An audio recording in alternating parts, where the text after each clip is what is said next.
Hello students, welcome to Ugrc 231 Gender and Development.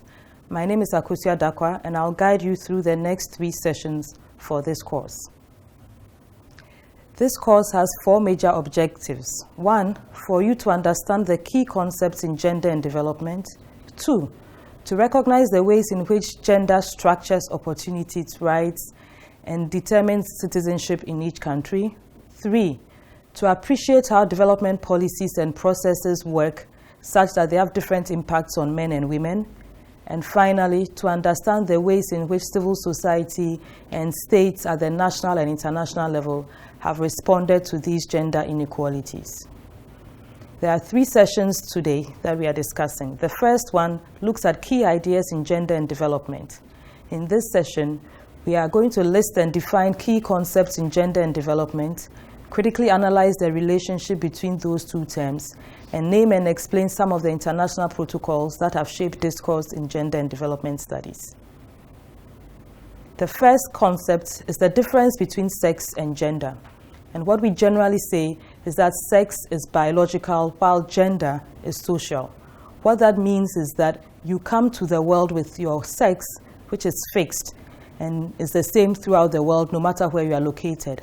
But your gender depends on where in the world you grew up. So depending on where in the world you grew up, you have a certain sense of what it is to be a male or a female. That changes depending on where in the world you live. It changes depending on what time in the world you live.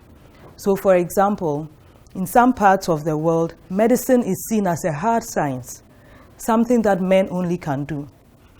In other parts of the world, medicine is seen as a soft science, something that women can do. And in fact, men are expected to do something harder than that, such as space science. If you look in terms of over the time as well, in some parts of the world, depending on the time you were brought up, if you were a girl, you couldn't go to school. But for the most part in the 21st century, we understand that both boys and girls go to school.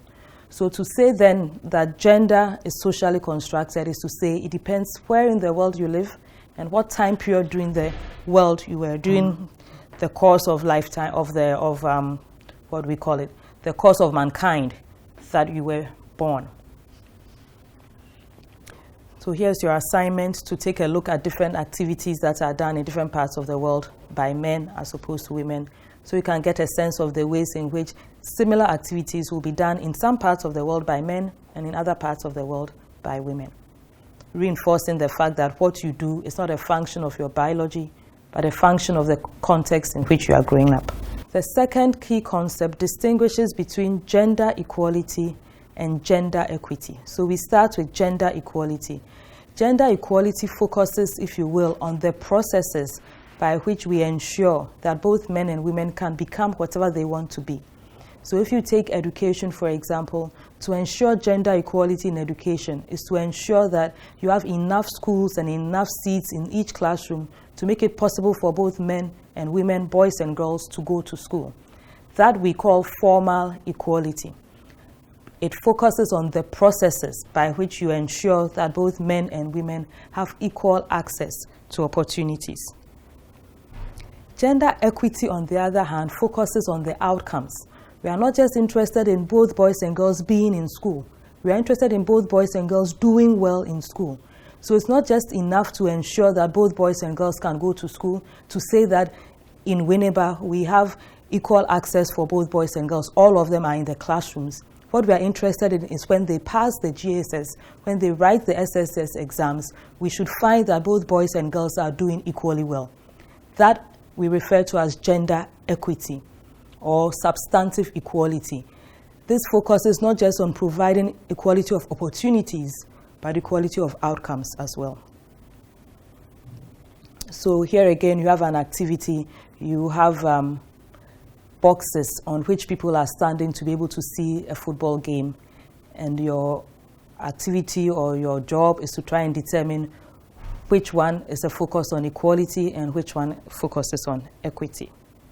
Gender mainstreaming. This is a term that the United Nations defines as a way in ensuring that the concerns and experiences of women and men are made integral to how you design policies, how you implement policies, and how you monitor and evaluate them. So you have to make gender an integral part of designing, implementing, and monitoring the success of programs that you develop. Reproductive and productive labor. This looks at work both at home and outside of home, or what we call the domestic or private sphere and the public sphere. Work at home is what we refer to as reproductive labor. Often this is not paid, it is seen as not important. Nobody values it. We take it for granted that it has to happen. And these tend to be the jobs that women engage in. Productive labor is work that takes place outside of the home or for which you are rewarded. It is possible for something that is defined as reproductive labor to also be productive labor. So for example, if somebody comes to your house to wash the dishes or to wash clothes for a fee, then that which is reproductive labor, work at home, has become productive labor. The person gets paid for that. On the other hand, when the children in a house are required to do that and they are not paid for it, and nobody really thinks that that is work worthy of being paid, then we think of it as reproductive labor. Gender division of labor. This refers to the ways in which some jobs are considered for men and others are considered for women. Often, jobs outside of the home are seen as productive jobs for which men then are paid a lot more than the jobs that are done within the home, for which women are largely responsible. That tends to be undervalued and even in some cases not treated as work. Practical and strategic gender needs. These are what we call different needs of women. Practical gender needs refers to the needs that are immediate, or the basic needs, if you will, of each person. So you need food to live, you need a place to stay, you need clothing, you need education, you need to be able to access healthcare.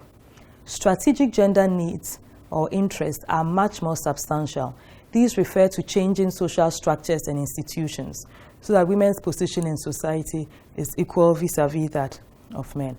So often when we talk about policies and so on, we are interested in policies that address both practical gender needs and strategic gender needs.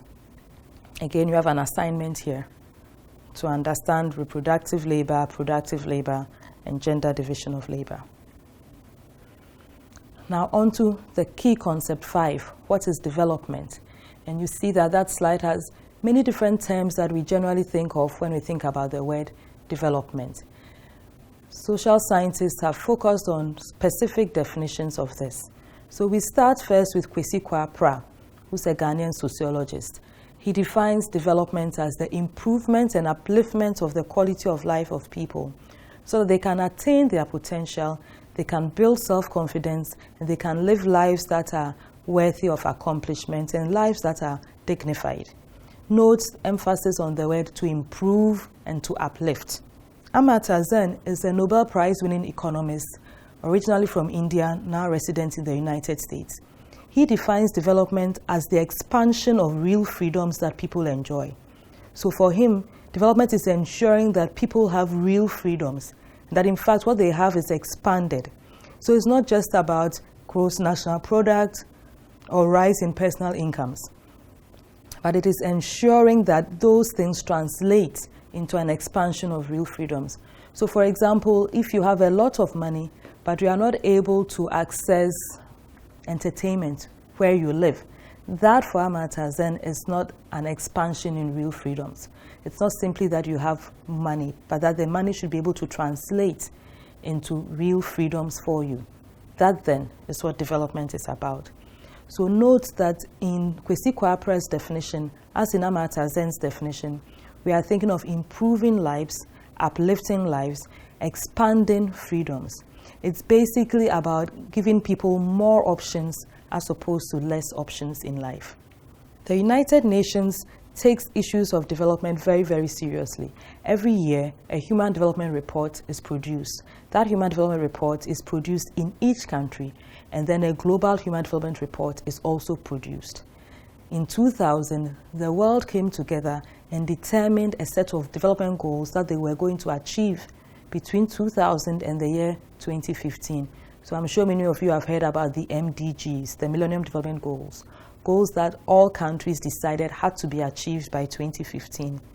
In 2015, we moved away from focusing on the Millennium Development Goals to focusing on Sustainable Development Goals. So now we've expanded the original list and are saying we want to ensure that by 2030, we have attained a set of Sustainable Development Goals.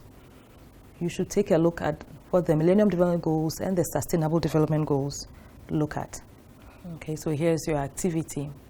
Now, why is gender a development issue? Remember that we said development plans on changing people's lives as individuals and as a collective, improving their circumstances, uplifting their lives.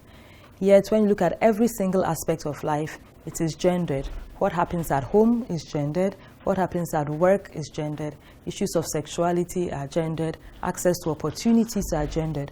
So when you are going to work on development, what you need to do is to ensure that the structures and institutions that you put in place to influence development or to ensure development are not gendered, either in the nature of those institutions or in the outcomes that those institutions produce.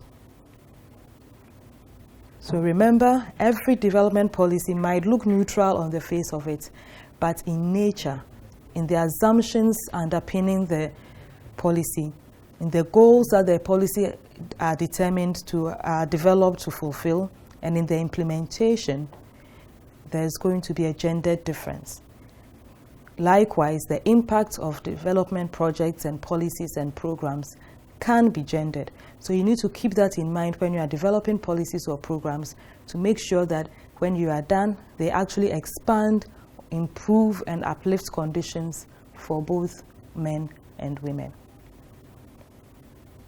Now, globally, a number of protocols have been developed to ensure this.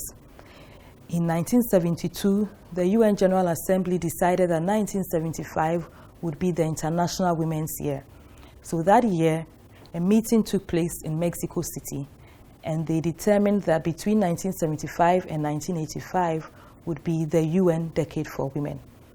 And what countries would do post-1975 would be to establish national machineries.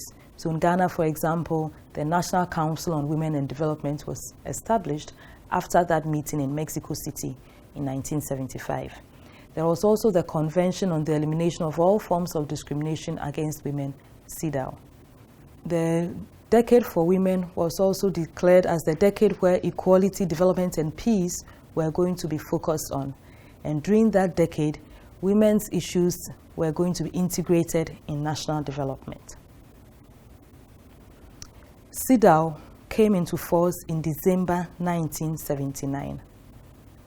And the key issues that CEDAW addresses are to ensure that states abolish laws, customs, and practices that discriminate against women, that they establish laws that protect women and men equally, that women are given equal rights to vote and hold public office, and that in family matters as well, there's no discrimination against women.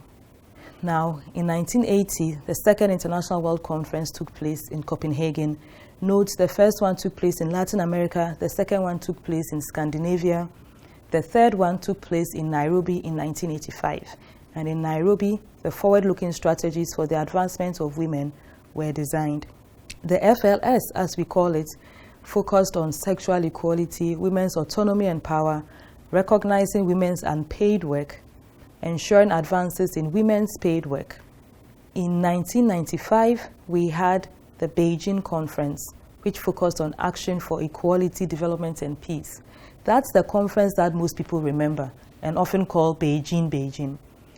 In that meeting, 12 critical areas were developed, known as the Beijing Platform of Action. So the 12 critical areas are ensuring that something is done about the increasing burden of poverty on women, that improvements are made in access to education and training, to healthcare and related services, that violence against women is addressed, the effects of armed conflict on women would be addressed, and inequalities in economic structures and policies would also be addressed. It also looked at mechanisms to promote the advancement of women, the lack of respect and for the protection of women's human rights, issues around stereotyping and unequal access to resources, as well as discrimination against girls and violation of their rights. In 2000, the Beijing +5 conference was held. The Beijing +10 conference was also held in 2005, and in each of these conferences, the idea was to evaluate how far countries had come in ensuring that the protocols had been achieved. In the year 2000, remember we've talked about the Millennium Development Goals. There were 8 of those goals. 3 of these goals focused on women. In 2010 also, the African Union declared this decade that we are currently in, between 2010 and 2020, as the African Women's Decade. The theme for this decade is grassroots approach to gender equality and women's empowerment.